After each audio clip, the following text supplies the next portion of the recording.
వెక్కిరింతలు లెక్క చెయ్యకు, పండ్లున్న చెట్లకు అలవాటేగా. కలత చెందకు, చందమామకి ఏటేట చవితికి నిందలేగా. ఓటమన్నది గురువు కదరా, ఓర్పుతో నువ్వు గెలవరా.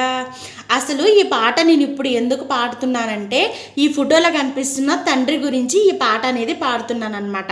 సో ఎందుకంటే ఈ ఫోటోలో కనిపిస్తున్న తండ్రికి 7 కూతుర్లు అనమాట, అంటే 7 డాటర్స్ అనమాట. అయితే సమాజంలో చాలామంది నీకు 7 ఆడపిల్లలు పుట్టారు, నువ్వేం చేయలేవు, నీ కూతురు ఏం సాధించలేరు, వాళ్ళని 7 నువ్వెందుకు చదివిస్తున్నావు, పెళ్లి చేయొచ్చు కదా, చదువు వల్ల ఉపయోగం ఏంటని చాలామంది చాలా విధాలుగా వెక్కిరించారు. కానీ ఈ తండ్రి సమాజం అన్న మాటలు ఏం పట్టించుకోలేదు తెలుసా. 7 కూతుర్లలో 6 కూతుర్లని పోలీసులు చేశారు, ఒకే ఒక్క కూతుర్ని దేశ రక్షణ దళాల్లోకి పంపాడు. నాకు ఈ తండ్రి చూస్తే ఏమనిపిస్తుంది అంటే, ఈ తండ్రికి వేరే పుత్రికలు పుట్టారని నాకైతే అనిపిస్తుంది.